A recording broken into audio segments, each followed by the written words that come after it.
1945년 4월 29일 미 7군 부대가 나치 정권이 건설한 최초의 강제 수용소인 다우에 입성했습니다. 그들이 발견한 것은 서부 전선에서 수개월 동안 작전을 수행해온 군사적 논리를 즉각적으로 바꾸어 놓았습니다. 그 후 몇 시간 동안 일련의 즉흥적인 결정들이 내려졌는데 모두 법정 심리 없이 진행되었습니다. 서면 명령도 공식적인 절차도 의심의 여지도 없었습니다. 대신 직접적인 반응, 즉각적인 처형, 그리고 처음부터 해체된 책임의 사슬만이 있었습니다. 미군 병사들은 왜 이런 행동을 했을까요? 그들이 수용소에 들어갔을 때 정확히 무엇을 봤을까요? 그리고 왜 이러한 사실들이 40년 넘게 감춰졌을까요? 분노의 날, 해방 직후의 학살. 1945년 4월 29일 전고, 다우 강제 수용소의 인위적인 침묵은 셔먼 전차의 굉음에 산산이 조각났다. 미7군 제415보병사단이 나치 정권이 건설한 최초의 정규 강제 수용소 문 앞에 도착했다. 그 후 4시간 동안 벌어진 일은 제2차 세계대전 중 연합군이 자행한 가장 체계적인 즉결 처형으로 역사에 기록될 것이다.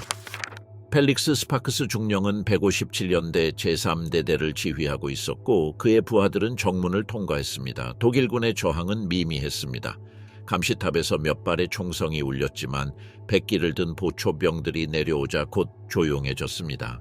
일상적인 항복을 학살로 바꿔놓은 것은 39대의 화채에 실린 시체가 화물처럼 쌓여있는 것이 발견된 것이었습니다. 첫 번째 살인사건은 오후 12시 30분 비동에서 발생했습니다. 윌리엄 월시 중위와 존 데그로 상사는 항복한 독일군 병사 4명을 사형차량 중 한 대에 태웠습니다. 월시는 포로들을 차량에 밀어넣고 문을 닫은 후 각자 자신의 권총으로 총을 쏘았습니다. 다른 병사가 부상자들을 처형하는 동안 고통스러운 비명은 두 번째 총격으로 중단되었습니다. 이 처형은 그날 남은 시간 동안 반복될 처형 방식을 확립했습니다.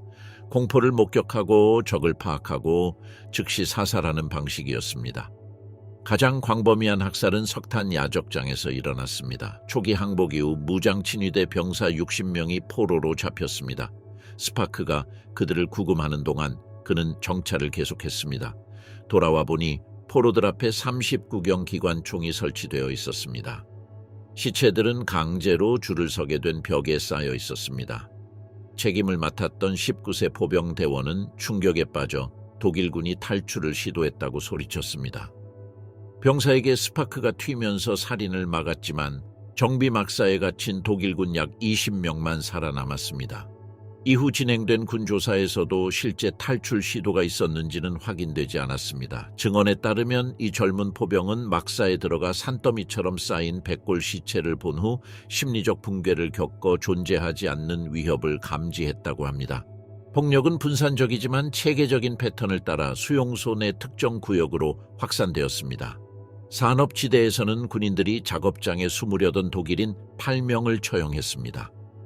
의료구역에서는 문서를 파괴하던 5명이 총살당했습니다. 화장터 근처에서는 제복을 수감자, 옷으로 갈아입은 독일인 3명이 생존 수감자들에 의해 발각되어 즉시 제거되었습니다. 처형 방식은 무기의 가용성과 참혹한 상황에 대한 감정적 근접성에 따라 달랐습니다. 사형수 마차 근처에서 잡힌 독일군은 멀리서 소총으로 사살당했습니다. 시체로 가득 찬 막사에서 발견된 사람들은 근거리에서 권총으로 처형당했습니다. 화장터 옆에서 발견된 사람들은 마치 목격된 범죄의 심각성을 인지하는데 직접적인 신체적 폭력이 필요한 것처럼 헬멧과 소총 개머리판으로 곤봉으로 맞아 죽었습니다. 데이비드 윌시 대위는 개인 서한을 통해 수용소 내 여러 장소에서 12명의 개별 처형을 목격했다고 기록했습니다. 그의 기록에 따르면 각각의 처형은 동일한 순서로 진행되었습니다. 잔혹 행위의 증거가 발견되고 가장 가까운 독일군 가해자가 확인되고 신문이나 심의 없이 제거되었습니다. 병사들은 마치 시각적 외상으로 인해 촉발된 정신 프로그램을 실행하듯 치명적인 자동 반응으로 행동했습니다. 공식적인 지휘 체계가 일시적으로 붕괴되었습니다. 중간 계급 장교들은 처형을 허가했을 뿐만 아니라 표적을 지정하거나 탄약을 제공하는 등 처형을 조장하기도 했습니다. 제임스 월시 중위는 독일군을 제거한 후 탄약이 떨어진 병사들에게 직접 권총을 나눠주었습니다. 로버트 마커스 대위는 수용소 내 기록되지 않은 구역에 숨어있는 나치 요원들을 찾아내기 위해 특별 순찰대를 조직했습니다. 가장 큰 특징은 표준 군사 절차가 전혀 없었다는 점입니다. 개인의 계급이나 책임을 판단하는 신문도 없었고 신원 확인 서류도 확인되지 않았습니다. 전쟁 포로에게는 제네바 협약 의정서가 적용되지 않았습니다. 수용소에 독일인이 있다는 사실만으로도 즉시 처형을 정당화할 수 있는 충분한 유죄 증거가 되었습니다. 군인들이 특정 막사에 들어가기 시작하면서 이러한 과정은 더욱 심화되었습니다. 의학 실험용으로 지정된 32번 막세는 피 묻은 수술 도구와 새로 절개한 시체들이 있었습니다. 그곳에서 발견된 2명의 독일인은 희생자들과 동일한 시술을 받았습니다. 마취 없이 체계적으로 절개를 하다가 출혈로 사망했습니다. 이 첫 번째 공격은 전고부터 오후 4시까지 지속되었습니다. 이 기간 동안 수용소에 대한 공식적인 군사 통제는 미군의 손에 남아 있었지만 병행하여 즉결 재판 제도가 자체적인 방식으로 운영되었습니다. 병사들은 해방군과 사형 집행인의 역할을 동시에 수행했는데 이는 재래식 전쟁에서 이처럼 직접적인 방식으로 이루어진 경우는 드물었습니다. 그날 저녁까지 미군은 40명에서 60명 사이의 독일인을 처형했습니다. 기록의 고의적인 파기와 그에 따른 보복의 범위를 최소화하려는 제도적 노력으로 인해 정확한 숫자는 아직 불확실합니다. 그러나 여러 증언에 따르면 수용소의 모든 구역에서 최소 한 건의 즉결 처형이 이루어졌음이 확인됩니다. 병사들의 심리적 변화는 즉각적이고 영구적이었습니다. 치열한 전투 속에서도 전문성을 유지했던 참전 용사들은 집단 학살의 직접적인 증거에 직면하자 무자비한 집행자로 변했습니다. 전쟁은 전통적인 군사규칙을 초월하는 도덕적 차원을 획득하여 다른 맥락에서는 전쟁 범죄로 간주되었을 수 있는 행위들을 정당화했습니다. 공포의 충격, 연합군이 다하우에서 발견한 것. 4월 29일 아침 제7군 병사들은 여러 차례의 전역으로 단련된 베테랑의 자신감으로 진격했습니다.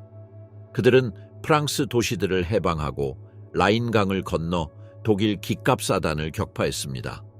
그러나 이전의 군사 경험으로는 체계적인 인간 말살 작전에 맞설 준비가 되어 있지 않았습니다.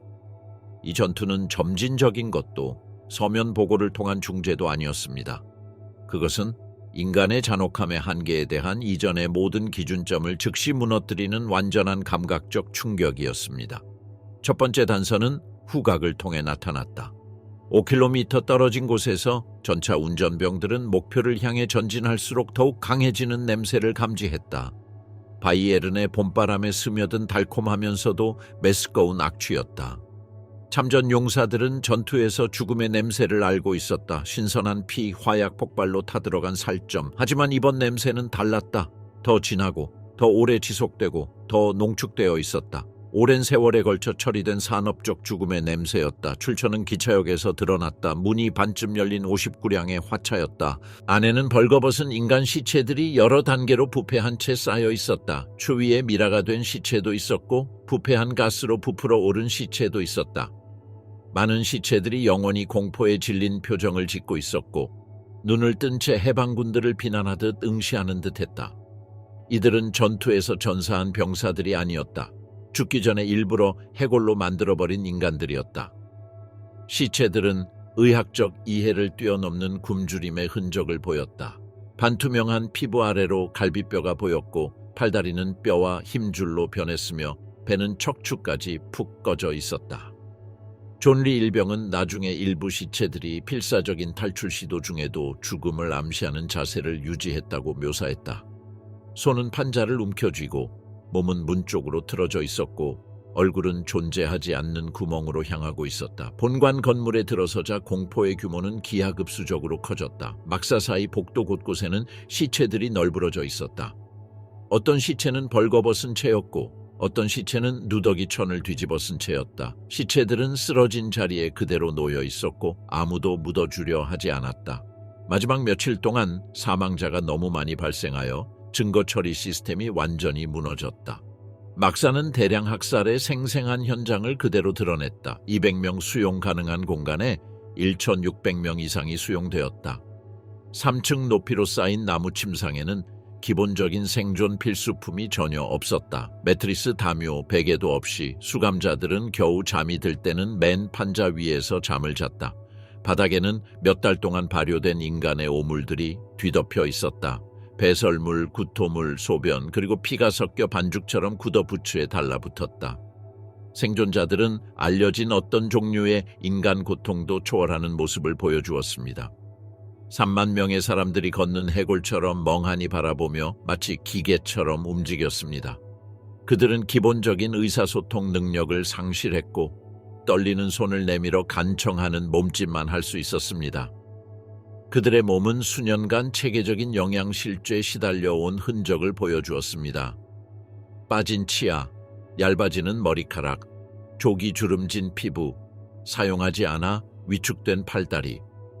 윌리엄 카울링 중위는 그 경험이 마치 현실이라고 믿기 어려울 만큼 극심한 악몽을 목격한 것처럼 비현실적인 느낌을 불러일으켰다고 회상했습니다. 그는 인간의 정신에는 그러한 집중된 잔혹함을 처리할 메커니즘이 부족하다고 설명했습니다. 기능을 지속하려면 감정적 거리를 두는 것이 필요했지만 그 거리는 종종 주변 독일군을 향한 분노로 변질되었습니다. 화장터는 그 공포의 기술적 측면을 더했다. 화장로에는 연합군이 도착하기 몇 시간 전에 치러진 마지막 화장의 유골이 담겨 있었다. 화장로 옆 금속 용기에는 사람의 죄가 산더미처럼 쌓여 있었다. 나치 요원들은 마지막 순간까지 증거를 없애려 애썼지만 사망률이 화장 용량을 초과했다. 인접한 방에는 가짜 샤워 시설이 설치된 밀폐된 공간이 있었는데 이는 학살이 체계적으로 계획되었음을 증명했다.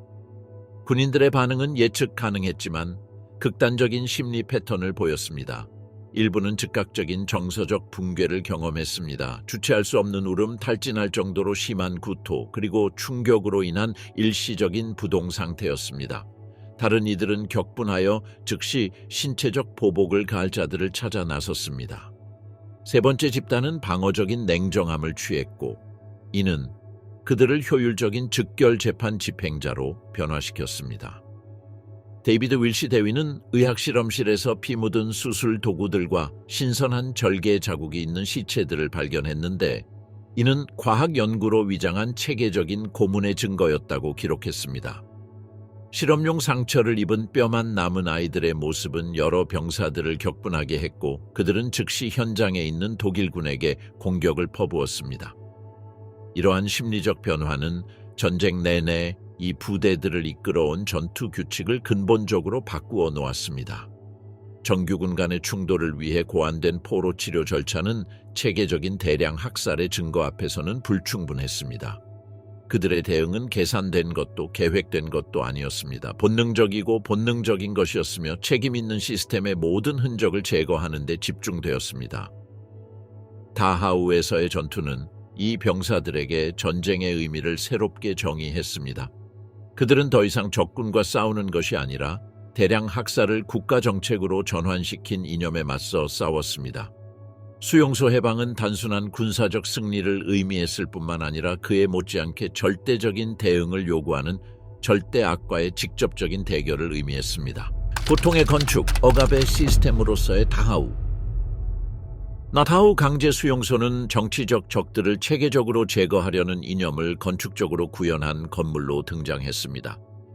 1933년 3월 22일 개관한 이 수용소는 나치의 억압적 사회공학 실험의 시발점이었으며 이후 제국 강제 수용소 전체에 도입될 방법들이 개발된 실험실이었습니다. 12년이 지나면서 이 수용소는 정치적 구금시설에서 산업적 탈진시설로 변모했습니다. 1933년 6월 사령관으로 임명된 터도르 아이켄은 다하우를 결정적인 조직 모델로 탈바꿈시켰습니다. 아이켄은 세 가지 원칙에 기반한 포괄적인 시스템을 개발했습니다. 불균형적인 처벌을 통한 선제적 테러, 개인의 정체성을 말살하는 점진적 비인간화, 그리고 죽음을 앞당기기 위한 노동 착취였습니다. 그의 내부 규정인 수용소 규율과 질서는 이후 모든 수용소에서 채택된 운영 지침서가 되었습니다. 예방적 테러는 사소한 위법 행위에 대한 잔혹한 처벌을 통해 이루어졌습니다. 허락 없이 말하면 공개적으로 채찍질 25대를 맞았습니다. 교도관을 똑바로 쳐다보는 것만으로도 몇 주 동안 환기가 되지 않는 감방에 격리되었습니다. 저항으로 해석되는 모든 행동은 다른 수감자들 앞에서 즉결 처형되었습니다. 목표는 행동을 교정하는 것이 아니라 수감자들을 심리적으로 무너뜨려 조직적인 저항이 불가능한 순종적인 로봇으로 만드는 것이었습니다. 입소와 동시에 모든 개인 정체성이 체계적으로 제거되면서 비인간화가 시작되었습니다. 수감자들은 이름을 잃고 제복에 문신이나 꿰맨 번호로 대체되었습니다. 개인 소지품, 가족사진, 편지, 그리고 종교적 물품들은 압수되었습니다. 줄무늬 제복은 개인의 구분을 없애 수천 명의 사람들을 하나의 통일된 교체 가능한 집단으로 만들었습니다. 이러한 과정은 물리적인 말살을 준비하기 위해 의도적으로 인간성을 말살했습니다. 물리적 구조는 이러한 전면적 통제 철학을 반영했습니다. 수용소는 구체적이지만 상호 연결된 기능을 가진 구역들로 나뉘었습니다. 행정구역은 인간을 통계로 변환하는 서류 작업을 처리했습니다. 주거막사는 전략적으로 배치된 탑에서 상시 감시할 수 있도록 배치되었습니다. 산업지대는 나치 정권의 필요에 따라 확장되었고 노동은 고문 도구로 전락했습니다. 노동 시스템은 점진적인 학살의 핵심 메커니즘이었다. 수감자들은 하루 12시간에서 14시간 동안 부실한 도구로 도로를 건설하고 보호 장비 없이 자갈을 캐내고 치명적인 질병이 만연한 늪지대에 물을 빼는 일을 했다. 이러한 노동에는 실질적인 생산적 목적이 없었다. 그것은 경제활동으로 위장한 체계적인 고문으로 죽음에 이를 때까지 신체적 악화를 가속화하기 위한 것이었다. 1942년부터 다우는 인체의학 실험의 중심지가 되었습니다. 지그문트 라셔 박사는 독일 조종사들을 대상으로 극한 환경을 시뮬레이션하는 실험을 수행했습니다. 수감자들을 치명적인 대기압에 노출시키는 고도 실험, 알몸의 사람들을 얼음물에 담그는 저천증 실험, 그리고 건강한 피험자에게 병원균을 주입하여 치명적인 감염 발생을 관찰하는 약물학적 실험 등이 진행되었습니다. 처벌 방식은 관료주의적 정밀함으로 운영되었다. 특정 범주의 위법 행위에는 그에 상응하는 처벌이 따랐다. 경미한 위법 행위에는 식량 감축이나 추가 노동이 부과되었다. 중간 단계의 위법 행위에는 공개 채찍질이나 장기간의 독방 감금이 수반되었다. 심각한 위법 행위에는 정교한 고문이 가해졌다. 포스트는 수감자들을 들보에 매달아 어깨뼈를 탈골시키는 고문이었고, 토끼 달리기는 전기 철조망 쪽으로 달리게 하여 총살할 구실을 제공하는 고문이었다. 시간이 흐르면서 수용소의 변화는 정권의 점진적인 급진화를 반영했습니다. 초기에는 공산주의자, 사회민주당원, 노동조합원 등 독일의 정치적 정적들을 대상으로 했습니다. 1935년부터는 여호와의 증인, 동성애자, 집시, 불황자 등 반사회적 집단을 수용하기 시작했습니다. 전쟁과 함께 소련 포로, 프랑스 레지스탕스, 유고슬라비아 게릴라, 체코 지식인 등 국제화가 시작되었습니다. 의료구역은 공식적으로는 수감자들의 건강 유지를 위한 시설이었지만 실제로는 과학적 고문 실험실 역할을 했습니다.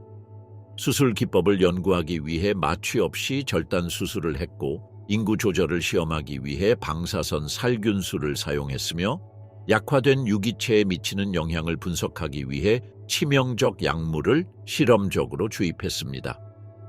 이러한 시술들은 의학적 정당성을 갖추지 못했습니다. 연구로 위장한 체계적인 고문이었습니다. 처형은 정권의 일상적인 일이었습니다. 처음에는 반군을 수용하는 내부 감옥인 벙커 안뜰에서 처형되었지만 이후 대량 처형을 위해 특수 사격장이 건설되었습니다. 1941년에서 1942년 사이 소련 침공 이후 4,000명이 넘는 소련군 포로가 이곳에서 처형되었습니다. 처형은 선별, 문서화, 물리적 제거, 통계 기록 등 관료적인 절차를 거쳤습니다. 다하우는 또한 독일 남부에 위치한 140개의 하위 수용소 네트워크를 조율하는 행정 중심지 역할을 했습니다. 그곳에서 이송, 다른 수용소로의 학살 대상 선정, 그리고 하위 수용소로의 이동 명령이 조직되었습니다. 중앙사무소는 입소, 처벌, 사망, 석방에 대한 기록을 꼼꼼하게 보관했으며 체계적인 학살 과정의 모든 측면을 기록한 상세한 파일을 관리했습니다. 이 하위 수용소들은 모두 독일의 군수품 생산과 연계되어 있었습니다. 예를 들어 알라흐는 수감자들이 항공기 엔진을 제조하는 BMY 공장이었습니다. 뮬도르프에는 비밀 무기 제조를 위한 터널이 건설되었습니다. 이러한 하위 수용소 중 일부의 사망률은 40%를 넘어섰고 다하우 다차우에 기반을 둔 이 수용소는 자율적인 노동력 말살 시스템이었습니다. 본 수용소의 배치는 엄격하게 합리적인 기하학적 설계를 따랐습니다. 중심축은 화장터 입구에서 시작하여 행정구역, 막사, 처벌구역을 통과했습니다. 이러한 배치는 우연이 아니었습니다. 지속적인 감시해 수감자들의 이동을 최적화하기 위해 설계되었습니다. 일정한 간격으로 배치된 감시탑은 사각지대 없이 시야를 확보해 주었습니다. 뮌헨 현대사 연구소에 보관되어 있는 수용소의 원래 설계도 기록 보관소를 보면 공용 샤워실, 개방형 화장실, 문 없는 복도 등 위생시설조차 사생활이 전혀 보장되지 않은 채 설계되었음을 알 수 있습니다. 모든 요소는 체계적인 무방비 상태를 강화하기 위한 것이었습니다. 다하우의 건축 양식은 그 자체로 굴욕의 도구였습니다. 마지막 붕괴는 1945년 1월 동부 수용소에서 대피하는 사람들이 수용시설을 초과하면서 시작되었습니다. 수감자들은 며칠 동안 음식과 물을 먹지 못하고 난방도 되지 않는 기차를 타고 도착했습니다. 많은 사람들이 이송 중에 사망했습니다. 생존자들은 의료 시스템의 치료 능력을 넘어선 위독한 상태로 도착했습니다. 전염병이 걷잡을 수 없이 확산되었고 특히 허약한 수감자들 사이에서는 매개, 발진 티푸스가 만연했습니다. 철수 전에 선제 처형이 자행되었습니다. 병들었거나 행군할 수 없는 수감자들은 이송 속도를 늦추지 않기 위해 제거되었습니다. 해방 후 발견된 의료 기록에는 부적격, 제압과 같은 기록이 남아 있었습니다. 이 문서들은 정권 말기에도 학살을 위한 선별이 계속되었음을 증명합니다. 마지막 수용소 지휘관 에두아르트 바이터는 탈출 직전 문서와 기록 보관소를 소각하도록 명령했습니다. 불길은 행정동 일부를 태웠지만 모든 기록이 소실된 것은 아니었습니다. 미군이 회수한 문서 덕분에 수감자 명단, 근무 교대, 그리고 4월까지 부과된 제재가 복원되었습니다. 마지막 몇 달 동안 다하우는 작업장으로서의 기능을 상실하고 효율성에 압도된 죽음의 기계로 전락했습니다. 매일 수백 명의 수감자가 질병, 기아 또는 즉결 처형으로 목숨을 잃었습니다. 시체는 화장하는 것보다 더 빠른 속도로 쌓여 추가적인 감염원을 만들어냈고 이는 시스템의 완전한 붕괴를 가속화했습니다. 우리 사이의 사형 집행인 SS 탈출 시도. 미군이 도착하기 직전 다하우의 경비가 가장 약한 구역에서 필사적인 생존 작전이 펼쳐졌습니다. 피할 수 없는 운명을 직감한 SS 대원들은 제복을 갈아입는 것뿐만 아니라 체계적인 잔혹 행위를 통해 오랫동안 행사해온 권위를 지워야 하는 변화를 시작했습니다. 이러한 변화는 예상치 못한 장애물에 직면했습니다. 바로 수년간의 감금 생활 동안 고문관의 모든 행동을 목격했던 수천 명의 수감자들의 집단 기억이었습니다. 연합군의 징역에 대한 보도가 해방수용소 책임자들의 운명을 알리면서 몇 주 전 계획이 시작되었습니다. 재판이나 장기 재판은 없을 것입니다. 정의는 즉각적이고 치명적일 것입니다. 위장 방법은 가용 자원에 따라 다양했습니다. 비슷한 크기의 시체와 군복을 교환하거나 죽은 수감자의 문서를 제거하거나 머리를 깎아 외형을 바꾸거나 의도적으로 얼굴을 더럽히는 등 다양했습니다. 옷 교환은 그 첫걸음에 불과했습니다. SS는 수년간 절대 권력을 행사하면서 습득한 행동 양식을 바꿔야 했습니다. 구부정하게 걷고 눈을 마주치지 않고 권위에 복종하는 법을 배워야 했습니다. 수십 년간 똑바로 서서 시선을 고정한 군사훈련은 자신들이 지배했던 체제의 희생자들이 지닌 복종으로 대체되어야 했습니다. 그러나 이러한 노력은 끊임없이 정밀하게 드러난 트라우마 기억에 직면했습니다. 생존자들은 특정한 목소리, 특정한 흉터, 개별적인 신경틱, 특징적인 걸음걸이를 기억했습니다. 그들은 누가 처형 대상을 선정했는지, 누가 형벌로 부족한 식량을 배급했는지, 누가 벙커에서 고문을 지시했는지 기억했습니다. 미군 병사들이 진짜 포로와 변장한 나치 요원을 구별해달라고 요청했을 때 그들의 반응은 즉각적이고 치명적이었습니다. 첫 번째 발견은 독일 정치범으로 사칭하려던 한 남성에 관한 것이었습니다. 그의 지나치게 꼿꼿한 자세와 지나치게 깨끗한 손은 처음에는 의심을 불러일으켰습니다. 수감자들이 그를 검시했을 때 몇몇 수감자들은 그가 집단 처벌의 일환으로 고의로 배급량을 줄인 것으로 알려진 식량 배급을 담당하는 SS 하급 지도자 SS 운터샤르퓨러라고 확인했습니다. 그는 즉시 처형되었습니다. 수감자들이 이를 위해 숨겨둔 도구로 몽둥이로 쳐 죽였습니다. 또 다른 사례는 사망한 체코 수감자의 신분증을 소지한 사람과 관련이 있었습니다. 체코어로 대답하지 못하자 즉시 신원이 드러났습니다. 체코 생존자들은 몇 주 전 결핵으로 사망한 그 신분증의 진짜 소지자를 알고 있다고 확인했습니다. 가짜 신분증 소지자는 벙커 안뜰에서 처형을 감독하던 경비원으로 여러 목격자에 따르면 최소 50명의 사망자를 낸 것으로 확인되었습니다. 자발적으로 개발된 검증 방법은 위장 기술에 대한 깊은 이해를 드러냈습니다.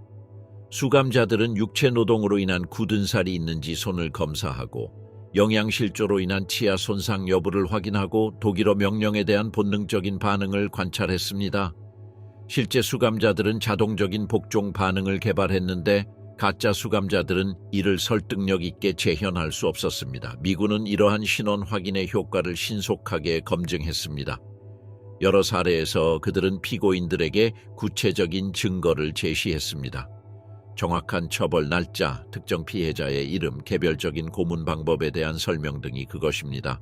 그 정확성은 조작될 수 없을 정도로 상세했고 해방군은 생존자 증언에만 근거하여 즉결 처형을 강행했습니다.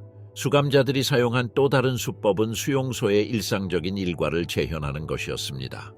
용의자들은 독일어로 된 명령에 따라 줄을 서거나 응답하라는 명령을 받았습니다. 그들이 지시를 따르는 방식은 그들이 이전 훈련을 받았음을 드러냈습니다. 몇몇 침투자들은 경직된 자세를 취하거나 지휘관 전용 자세를 취하는 것으로 발각되었습니다. 일부 SS 대원들은 마지막 혼란 속에서 배수터널, 철조망의 틈새 또는 숲으로 걸어 들어가는 등 완벽한 탈출을 시도했습니다. 많은 이들이 미군 정찰병에게 체포되거나 전범들을 숨겨준 것에 대한 보복을 두려워한 독일 민간인들에게 넘겨졌습니다. 다하우 기차역에서는 철도 노동자 복장을 한 4명이 자신들의 존재를 설명하지 못하고 체포되었습니다. 그중 한 명은 부엔발트에서 포로 수송을 감독하는 일을 맡았습니다. 동시에 수감자들은 수용소의 2차 출구를 봉쇄하고 임시로 만든 재료로 숨겨진 입구를 막았습니다. 이로써 화장터 구역을 통해 사복을 입고 탈출을 시도하던 최소 8명의 SS 대원이 탈출하지 못했습니다. 의료진이나 환자로 위장하려는 시도도 있었습니다. 수술실에서 연합군 병사들은 2명의 SS 장교가 자벽부로 위장하는 것을 발견했습니다. 한 명은 체코인 간호사가 목에 난 흉터로 알아봤고 얼마 지나지 않아 처형되었습니다. 또 다른 사례로는 한 장교가 수용소 주방에서 도난당한 흰색 코트를 입고 제복에 삼각형 장식을 거짓으로 꿰맨 채 발견되었습니다. 조직된 수감자들은 체계적인 순찰을 통해 각 막사를 수색하여 침투자를 색출했습니다. 이 순찰대는 정규 SS 대원뿐만 아니라 카포, 협력자, 그리고 자발적으로 탄압에 가담한 수감자까지 구분할 수 있었습니다. 수용소 각 구역에는 검문소가 설치되어 수감자들은 신분을 확인하고 손금을 보이며 일상생활에 대한 질문에 답해야 했습니다. 신원 확인 과정은 겉보기에는 사소해 보이지만 그 속에 숨겨진 의미를 드러냅니다. 식기를 잡는 방식, 특정 소리에 대한 무의식적인 반응, 그리고 수용소 내부 일상에 대한 해박한 지식이 그 예입니다. 진짜 수감자들은 가짜 수감자들이 흉내낼 수 없는 독특한 생존 행동을 발달시켰습니다. 통제와 굴욕을 극대화하기 위해 사형 집행인과 희생자 사이에 이러한 강제적인 근접성은 심판의 때가 왔을 때 탈출할 수 없다는 것을 보장하는 것이 되었습니다. 아주 사소한 징후조차 확실한 기준이 되었다. 숟가락을 어떻게 쥐었는지, 사이렌 소리를 들었을 때의 반응, 막사 내부 구조에 대한 지식 등 무엇이든 가짜를 드러낼 수 있었다. 이러한 관찰을 통해 최소 8차례에 걸쳐 포로로 위장한 나치 요원들을 정확하게 식별할 수 있었다. 오류는 불가피했지만 미미했습니다. 최소 2명의 진짜 죄수가 신원 오인으로 처형되었지만 시스템의 전반적인 정확도는 놀라울 정도로 높았습니다. 마을의 독일 민간인들 역시 범죄자들을 숨겨준 연합군의 보복을 두려워하여 용의자들을 넘겼습니다. 어떤 이들은 손이 묶인 채 도착하여 헛간이나 지하실에 숨어 있다가 발각되었다고 주장했습니다. 수용소 밖에서의 체포 사건도 기록되었습니다. 6km 떨어진 파싱 외곽에서 부상당한 SS 대원 한 명이 마구 안에 숨어 있다가 지역 농민들에 의해 발견되었습니다. 군인들이 유포한 사진이 그의 신원을 드러냈습니다. 3명의 헝가리인 목격자가 그의 신원을 확인했고 그는 그 자리에서 처형되었습니다. 약식 재판은 72시간 동안 진행되었습니다. 기록이나 관료적 절차는 없었습니다. 3명 이상의 생존자가 그를 감시 또는 억압기관의 일원으로 독립적으로 지목하면 즉시 처형되었습니다. 이 불문율은 미국 관리들조차 놀라게 할 만큼 정밀하게 적용되었습니다. 포로의 복수, 포로들의 복수. 독일군의 저항이 무력화되자 해방자와 해방된 자의 단순한 구분을 초월하는 사법체계가 등장했습니다. 살아남은 수감자들은 일상적인 테러 활동을 촉진했던 복잡한 내부 위계 질서에 대한 상세한 정보를 가지고 있었습니다. 그들은 추가 식량을 얻기 위해 동료 수감자들을 잔혹하게 학대했던 카포, 탈출 시도를 보고한 정보원, 그리고 치명적인 실험의 희생자를 골라낸 의료 협력자들에 대해 알고 있었습니다. 이러한 공모의 그물망은 정확하면서도 가차없는 원한 청산의 표적이 되었습니다. 카포는 조직적인 복수의 주요 표적이었습니다. SS가 동료 수감자들에게 권위를 행사하도록 선발한 이 수감자들은 나치의 기준을 종종 뛰어넘는 잔혹 행위를 자행했습니다. 알렉산더 바이스는 데르메츠거트의 메츠거라는 별명을 가진 카포를 체포하는 데 직접 관여했는데 이 카포는 수감자들 사이에 벌주기 시합을 조직하여 서로 때리도록 강요한 후 바이스는 승자에게 추가 식량을 지급하는 방식으로 악명 높았습니다. 데르메츠거의 처형은 시적인 정의의 특별한 의식을 거쳤습니다. 그는 수백 명의 수감자들에게 굴욕을 안겨준 안뜰로 끌려가 고문 도구로 조직적으로 구타당하고 마침내 권력을 행사했던 바로 그 자리에서 버려져 죽음을 맞이했습니다. 그의 시신은 생존자들 사이에 숨으려는 다른 협력자들에게 경고하기 위해 이틀 동안 그대로 노출되었습니다. 소련군 구역에서는 SS와 러시아 수감자 사이에 중개자 역할을 했던 통역가에 대한 평행 재판이 진행되었습니다. 수감자들은 처형으로 이어진 모든 고발 내용을 마음속으로 기록하고 배신으로 살해된 동지들의 정확한 명단을 작성했습니다. 그의 처형에는 그가 다른 사람들에게 권고했던 것과 같은 막대형 처벌이 포함되었습니다. 금속 프레임에 철사로 묶고 어깨를 탈구시키고 도구로 때려 천천히 죽어가는 것이었습니다. 여성들은 성적 학대와 불임 실험 선발에 가담한 여성 카포에 대한 특수 보복을 조직했습니다. 방사능 피해자 신원 확인에 도움을 준 독일 카포는 헝가리 생존자들에게 붙잡혀 몇 달 동안 칼날을 숨긴 채 처형되었습니다. 칼자국은 천천히 그리고 의도적으로 가해졌고 수년간 의료 고문에 공모한 데 대한 보복으로 몇 시간 동안 고통을 연장시켰습니다. 공식적인 직책이 없는 정보원들은 여러 증언과 여러 국가단체 간의 교차 검증을 통해 더욱 복잡한 신원 확인이 필요했습니다. 외국 통신을 체계적으로 보고한 한 체코 수감자는 정보를 얻기 위해 비밀 활동에 연루된 척한 후 이를 친위대 SS에 넘겼습니다. 그가 참여한 모든 작전에서 조직원들이 체포되고 처형되는 것을 통해 그의 행태가 드러났습니다. 이 정보원은 그가 사보타주를 조작했던 작업장에서 제거되었습니다. 수감자들은 그의 이전 고발 이후 압수된 도구들, 즉 망치와 렌치를 사용하여 주요 뼈를 골절시켰고 그의 배신으로 인한 고통에 버금가는 고통을 오랫동안 의식 상태로 유지하도록 했습니다.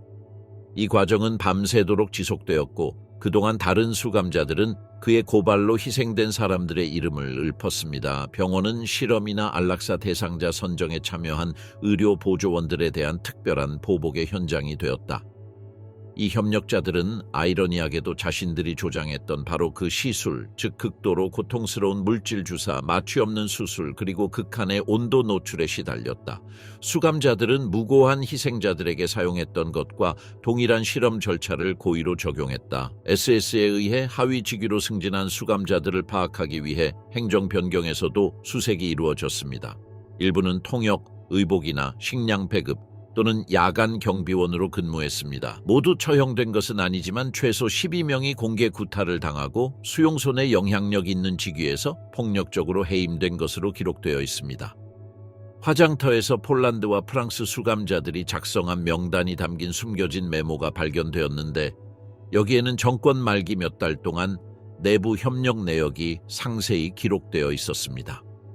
이 명단은 소규모 임시 현장 법정을 구성하는 근거로 사용되었는데 최소 3명의 수감자가 직접 형을 선고하기 전에 피고인의 책임 정도에 대해 간략하게 논의했습니다. 가장 잘 기록된 사례 중 하나는 체벌의 카포카포로 복무했던 전직 독일 권투 선수의 사례입니다. 그는 소련 포로들을 통제하는 능력 때문에 친위대에 징집되었습니다. 해방 후 그는 공개적인 굴욕의 한 형태로 수감자들과 싸움을 강요당했습니다. 패배하고 흉측한 모습으로 그는 자신의 막사문에서 교수형에 처해졌습니다. 미군은 이러한 내부 절차에 개입하지 않는 정책을 채택했습니다. 공식적으로는 수용소에 대한 통제권을 유지했지만 실제로는 생존자들이 스스로 정의를 실현하는 방식을 조직하도록 허용했습니다. 이러한 관용은 현실적인 한계와 도덕적 고려사항을 모두 반영했습니다. 미군은 복잡한 내부 위계에 대한 정보가 부족했고 피해자들의 경험에 의존하여 개인의 책임을 파악했습니다. 처형 방식은 특정 범죄와 관련된 구체적인 상징성을 반영했습니다. 굶주린 카포족은 죽을 때까지 먹을 수 없는 물질을 섭취하도록 강요당했습니다. 탈출 시도를 보고한 정보원들은 이전 처형에 사용된 것과 동일한 밧줄로 교수형에 처해졌습니다. 의료 협력자들은 실험 피해자들에게 사용된 것과 동일한 시술을 받았습니다. 이러한 사건들에 대한 기록은 의도적으로 제한되었습니다. 조직적인 포로들은 증거를 파괴하고 시신을 임시 집단 무덤에 매장했으며 나중에 자신들에게 불리하게 사용될 수 있는 기록을 남기지 않았습니다. 사법체계는 수년간의 은밀한 저항 과정에서 개발된 규범에 따라 집행되었으며 집행관들은 군 당국으로부터 외부의 정당성이나 공식적인 인정을 구하지 않았습니다. 해방 후 첫 3일 동안 수감자들은 하루에 20명에서 25명 정도의 처형을 집행한 것으로 추산됩니다. 어떤 경우에는 시신이 수용소 경계 근처의 숲으로 은밀히 옮겨졌습니다. 그곳에는 집단 무덤이 파여졌는데 아직 완전히 기록되지는 않았습니다. 이 사건들에는 국적 간의 내부 보복도 포함되었습니다. 권력 공백 기간 동안 민족 집단 간에 억눌렸던 갈등이 잠시 표면화되기도 했습니다. 한 번은 유고슬라비아 수감자들이 나치 정권에 협력했다는 혐의로 리투아니아 수감자 3명을 공격하기도 했습니다. 단 1명만 살아남았습니다. 전체 과정은 72시간 동안 진행되었고 여러 증언을 통해 확인된 40명에서 60명에 달하는 협력자들이 제거되었습니다. 과정이 끝날 무렵 포로 생활 동안 보여준 회복력을 바탕으로 생존자들 사이에 새로운 위계 질서가 형성되었습니다. 극심한 압력 속에서도 연대를 유지했던 이들은 포로 생활 이후의 삶을 조직하는 데 있어 자연스러운 리더십을 발휘했지만 공모를 통해 살아남은 이들은 제거되거나 영구적으로 소외되었습니다. 이러한 내부 숙청은 공식적인 해방 담론에서 드러나지 않았던 강제 수용소 시스템의 여러 측면을 드러냈습니다. 다하우는 단순히 독일인들이 외국인을 고문하는 장소가 아니라 피해자들이 협력과 저항의 메커니즘을 발전시키는 복잡한 생태계였습니다. 해방은 공식적인 사형 집행인들뿐만 아니라 동료 수감자들을 희생시켜 자신의 생존을 도모한 자들에게도 복수할 기회를 제공했습니다. 다하우 최종 정착 후 수용소가 전쟁 재판소로 전환되다 미군에 의한 초기 학살과 현장 안정화 이후 다하우는 해체되거나 폐쇄되지 않았습니다. 대신 이전 강제 수용소는 군사 및 사법 기능을 위한 작전 기지로 용도 변경되었습니다. 3년 동안 이곳은 강제 수용소에서 저질러진 나치 범죄, 특히 뉘른베르크 재판에서 다루어지지 않은 범죄에 대한 법적 기소의 주요 중심지가 되었습니다. 1945년 5월부터 미군 당국은 다하우를 포로로 잡은 나치 요원들을 수용하는 수용소로 사용했습니다. 전직 SS 대원, 수용소 의사, 행정관, 카포 협력 혐의가 있는 민간인 그리고 하급 경비원들이 몇 주 전 사형 집행을 맡았던 바로 그 막사에 수감되었습니다. 벙커라고 불리는 감방은 구조적 변경 없이 더욱 저명한 용의자들을 격리하는 용도로 용도가 변경되었습니다. 남은 막사들은 재판을 기다리는 수백 명의 수감자들을 수용하기 위해 개조되었습니다. 제3군에 관할해 소위 다하우 재판이 조직되었는데 이는 1945년 11월에 시작되어 1948년 8월까지 계속된 1년의 사법 절차였습니다. 총 460건 이상의 재판이 열렸고 약 1,672명의 피고인이 참여했습니다. 법원은 연합군 군법에 따라 운영되었으며 기소, 증거 제출, 목격자 진술 평결 그리고 형 집행이라는 표준화된 절차를 따랐습니다. 항소는 드물었고 형은 신속하게 집행되었습니다. 첫 번째 주요 재판은 마우트하우젠 수용소 직원들을 상대로 진행되었는데 61명의 피고인이 반인륜 범죄 혐의로 기소되었습니다. 49명에게 사형이 선고되었습니다. 부엠발트, 플로셈비르크, 도라미텔바우 직원들을 대상으로 유사한 재판이 이어졌습니다. 이 모든 재판은 다하우 지역에서 수용소의 옛 행정 건물을 개조한 법정에서 진행되었습니다. 연합군 당국은 범죄 현장과의 지리적 근접성을 병참 및 상징적 이점이라고 여겼습니다. 사형 선고는 옛 화장터 부지 인근에서 집행되었습니다. 여러 명을 처형할 수 있는 이동식 교수대가 설치되었습니다. 사형수들은 작은 집단으로 변경해서 지정된 장소로 이송되었습니다. 군 기록에 따르면 1946년에서 1948년 사이에 최소 324명이 교수형에 처해졌습니다. 처형은 언론, 민간인 또는 외부 참관인의 참석 없이 진행되었습니다. 관련 군인과 의사만 참석할 수 있었습니다. 재판과 병행하여 다하우는 나치 정권의 핵심 인물들을 신문하는 센터로 사용되었습니다. 군사정보부 산하지휘부서는 수용소 내에 사무실을 설치하여 신문, 문서 분석, 그리고 SS 작전 조직, 유용한 과학자들의 위치, 그리고 여전히 활동 중인 비밀 조직망에 대한 정보 수집을 조율했습니다. 일부 하급 인원, 특히 기술 또는 병참 분야의 전문 지식을 가진 사람들은 부분적인 면책권을 대가로 석방되거나 정보 제공자로 채용되었습니다.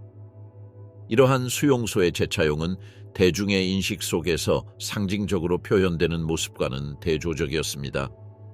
미국 언론은 다하우를 나치의 공포를 상징하는 장소로 묘사했지만 실제로는 가해자들을 기소하는 데 사용되었습니다. 이 공간을 추모 공간으로 전환하기 위한 특별한 변경은 없었습니다. 감시탑은 그대로 유지되었고 막사는 계속 사용되었으며 화장터는 폐쇄되었지만 온전한 상태로 남아 있었습니다. 내부 운영 보고서에 따르면 다하우는 현장 사법센터로 묘사되었는데 이는 민간 개입 없이도 광범위한 활용을 정당화할 수 있었습니다. 이러한 특징은 수천 명의 피고인이 독일 내 다른 지역으로 이송되는 것을 막는 데 효과적이었습니다. 물류, 이미 확보된 자원, 그리고 뮌헨과 인접한 지리적 위치 덕분에 다하우는 대규모 사법 절차의 이상적인 중심지가 되었습니다. 그곳에서 이루어진 재판의 성공은 전후 상황에서의 향후 법적 개입의 모범 사례로 언급되었습니다. 1948년 사법 절차가 공식적으로 종결되고 임시군사재판소가 해체된 후 다하우는 독일 민간 행정부에 이관되었습니다. 사법 활동과 관련된 목조 막사와 구조물을 시작으로 수용소 부지의 점진적인 해체가 명령되었습니다. 화장터, 입구 건물, 그리고 외벽의 일부만 보존되었는데 이는 훗날 기념관의 일부가 될 것입니다. 재판 중 처형된 사람들의 유해는 부지 내 집단묘지에 매장되었습니다.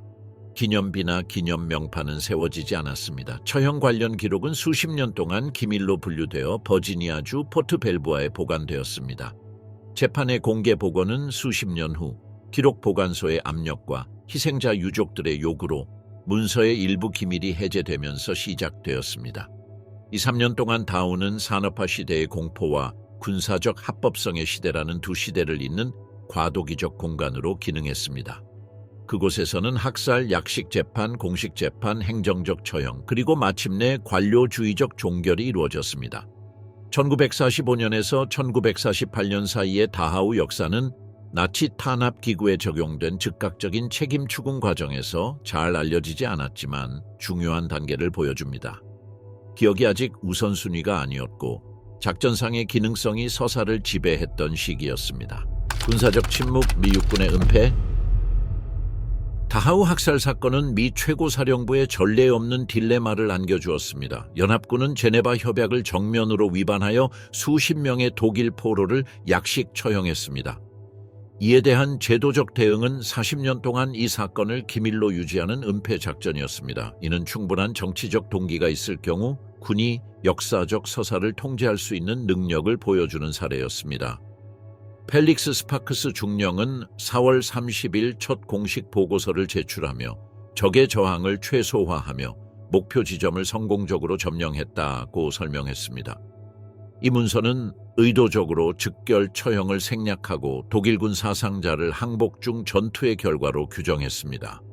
이 초기 보고서는 수십 년 동안 지속될 왜곡의 양상을 확립했습니다. 즉, 기본적인 사실은 인정하면서도 논란의 여지가 있는 부분은 체계적으로 누락시킨 것입니다. 드와이트 D. 아이젠하워 장군은 5월 2일 독일 포로 관련 사건을 언급하는 내부 전문을 받았지만 구체적인 내용은 밝히지 않았습니다. 제국의 완전한 붕괴를 지휘하던 아이젠하워는 즉각적인 세부 사항을 요구하지 않고 지역 사령부의 조사를 위임했습니다. 이러한 하향식 위임을 통해 지역 관리들은 사건에 대한 후속 검토의 범위와 방향을 통제할 수 있었습니다. 조지 S. 패튼 장군은 5월 5일 다우를 방문하여 현장 평가의 책임을 맡았습니다. 그의 반응은 단호했습니다. 미군이 취한 모든 조치는 드러난 정황에 비추어 정당화될 수 있었습니다. 패튼 장군은 절차보다 결과를 우선시하는 철학을 가지고 있었으며 드러난 독일의 범죄 규모에 비하면 사용된 방법은 부차적이라고 생각했습니다. 제3군 내부 규약에는 모든 수감자 처형은 24시간 이내에 보고해야 한다는 규정이 있었지만 이 절차는 고의로 무시되었습니다. 내부 문서에 따르면 최소 5명의 중간급 장교가 처형 사실을 명시적으로 언급하지 않은 위조 보고서에 서명한 것으로 드러났습니다. 정보부 장교인 레이몬드 듀몬트 대위는 예정되지 않은 적대 세력 무력화와 같은 완고 거법으로 치우친 메모를 작성한 책임자 중 한 명이었습니다. 국제기구와 종군 기자들의 압력으로 그는 6월에 공식 조사를 명령해야 했습니다. 조셉 T. 맥나니 중장은 해방의 모든 측면을 검토하는 임무를 맡았습니다. 그의 조사는 암묵적인 제한에 진행되었습니다. 그는 직접 목격자인 사병들을 인터뷰하지 않았고 사건을 목격한 생존자들의 증언을 구하지 않았으며 처형된 독일인 수를 정확하게 집계하려 하지 않았습니다. 8월에 완성된 맥나니 보고서는 주요 사실들을 객관적으로 기록했습니다. 항복 후 독일군 병사들의 처형을 확인하고 책임자들을 특정하며 당시의 감정적 상황을 설명했습니다. 또한 국제조약에 의해 확립된 전쟁 규칙이 위반되었다는 결론을 명확히 내렸습니다. 그러나 예외적인 상황이 이러한 조치를 정당화한다고 주장하며 미군 병력에 대한 기소는 반대했습니다. 보고서의 기밀 부록 중에는 합동참모본부 고문단이 작성한 해방군에 대한 소송 절차의 정치적 함의라는 제목의 문서가 있었습니다. 이 문서는 다하우 처형 사건에 대한 재판 개시가 유럽의 문명 세력으로서 미국에 대한 국제적 인식에 파괴적인 영향을 미칠 수 있다고 경고했습니다. 이러한 주장이 맥나니가 보고서를 애급 제한 자료로 분류하는 데 핵심적인 역할을 했습니다. 패튼은 권고안을 즉시 채택하여 9월 6일 수사를 공식적으로 종결하는 일반 명령을 내렸습니다. 이 명령은 비위 행위에 대한 증거가 부족하다고 선언하며 즉결 처형에 대한 소문은 전투 중 혼란이나 연합군의 신뢰를 떨어뜨리려는 적의 선전으로 돌렸습니다. 이 버전은 수십 년 동안 지속될 공식 주장으로 자리 잡았습니다. 은폐 공작을 실행하려면 구체적인 정보 통제 조치가 필요했습니다. 관련 문서는 모두 민감한 국가 안보 자료로 분류되었습니다. 참여 장교들은 직접 관련되지 않은 언론인, 역사가 또는 군인과 사실을 논의하지 말라는 명확한 명령을 받았습니다. 무단 유출을 감지하기 위해 체계적인 감시 체계가 구축되었습니다. 육군성은 징계 조치 관련 전후 보고서에서 다하우라는 용어 사용을 제한하는 내부 회람 문서 117B를 발행했습니다. 홍보부서는 언론자료, 공식 역사 교과서, 그리고 시상식에서 이 사건에 대한 언급을 삭제하도록 지시받았습니다. 이 단어는 인도적 석방과 관련된 상황에서만 사용이 허가되었습니다. 종군 기자들은 목격자 접견 거부, 요청된 문서 제출 지연, 민감한 취재를 고집할 때 애국심에 대한 질문 등 체계적인 어려움에 직면했습니다. 여러 기자들이 다하우에서 논란이 된 사건에 대한 취재가 진실에 너무 가깝게 흘러가자 다른 곳으로 발령받았습니다. 1945년 7월자 방첩대 CIC 기밀 보고서는 최소 2곳 이상의 시설에서 지휘부의 감독 없이 자행된 약식 재판 가능성을 경고했지만 영향력이 제한적인 사건으로 간주되어 후속 조치 없이 보류되었습니다. 이러한 선례는 다하우 은폐 사건이 단발적인 사건이 아니라 전후 연합군에 대한 소송을 피하기 위한 더 광범위한 전략의 일환이었음을 보여줍니다. 이러한 침묵은 1970년대까지 사실상 지속되었는데 군 지도부의 세대 교체와 정부 투명성에 대한 새로운 우려로 인해 기밀 사건들을 재검토해야 한다는 압력이 커졌습니다. 시민권 운동은 권력 남용에 대한 대중의 인식을 제고하여 이전에는 이의가 제기되지 않았던 공직자들의 행위에 의문을 제기할 수 있는 수용적인 분위기를 조성했습니다. 1980년 하워드 뷰크너 박사는 목격된 사건들을 이름, 날짜, 그리고 사용된 방법에 대한 구체적인 설명을 포함하여 상세히 기록한 어벤저의 시간, The Hour of the Avenger을 출간했습니다. 처음에는 회의적인 반응을 얻었지만 이 책은 그 내용을 뒷받침하는 언론의 조사를 촉발했고 이로 인해 무차별적인 분류 정책을 제고해야 한다는 여론의 압력이 커졌습니다. 다하우에 주둔했던 군의관이었던 부흐너는 전투와 관련 없는 총상을 기록한 원본 의료 기록과 해부학 도면을 복사하여 자신의 증언의 진실성을 강화했습니다. 출판사는 국방부의 법적 압력에 직면했지만 저자가 거주하는 콜로라도의 시민권법을 위반하여 출판을 막는 데는 실패했습니다. 41년 후인 1986년 맥나니 보고서는 인권단체들의 압력으로 일부 기밀이 해제되었습니다. 이 문서는 수십 년간 소문으로만 떠돌던 사실을 공식적으로 확인시켜 주었습니다. 미군이 다하우에서 독일군 포로들을 약식 처형했다는 사실, 그리고 그 사실이 수십 년간 의도적으로 은폐되었다는 사실이었습니다. 기밀 해제는 해당 행위의 도덕성과 이후 은폐의 정당성에 대한 대중의 논쟁을 촉발했습니다. 군사사학자들은 비록 기술적으로는 불법이었지만 당시 상황을 고려하면 처형은 이해할 만한 것이라고 주장했습니다. 국제법 전문가들은 어떠한 상황에서도 제네바 협약 위반을 정당화할 수 없다고 주장했습니다. 참전 용사들은 이러한 행위를 시적인 정의로 옹호하는 사람들과 미군 기록에 오점을 남긴 것을 한탄하는 사람들로 나뉘었습니다. 미국 상원은 1945년에서 1950년 사이에 봉인된 다른 군사 보고서에 대한 문서 검토를 요청했고 그 결과 버지니아주 포트 벨부아에 보관되어 있던 다하우 관련 보충 문서가 발견되었습니다. 그러나 일부 인용 자료가 여전히 건재하며 군 신원 보호 대상이라는 사실이 확인되면서 전체 기밀 해제 절차는 중단되었습니다. 은폐의 유사는 특정 사건을 넘어 군사작전에서 민감한 정보를 처리하는 방식에 있어 선례가 되었습니다. 이는 충분한 정치적 유인이 존재할 경우 장기간 비밀을 유지할 수 있는 제도적 역량을 보여주었지만 정치적 세대적 맥락이 변화할 때 그러한 작전의 한계 또한 드러냈습니다. 다하우에 대한 진실은 제도적 결정 때문이 아니라 침묵을 지탱할 수 없게 만든 외부 압력과 문화적 변화 때문에 마침내 드러났습니다. 이러한 은폐는 전후 질서 확립의 중요한 시기에 미군의 이미지를 보호해 주었지만 해방군들조차 자신들이 파괴하고 있던 체제의 잔혹함으로 인해 일시적으로 부패했다는 증거를 영구히 없앨 수는 없었습니다. 1945년 4월 29일의 사건은 정의로운 전쟁에서 절대적 악에 직접 노출됨으로써 정의 자체가 타락할 수 있음을 보여주는 증거입니다. 군사적 은폐는 일시적인 전략으로는 효과적이었지만 복잡한 도덕적 딜레마에 대한 영구적인 해결책으로는 부족했습니다. 역사적 진실은 수십 년 동안 지연되었지만 결국 정치적, 문화적 상황으로 인해 불가피하게 드러날 길을 찾았습니다.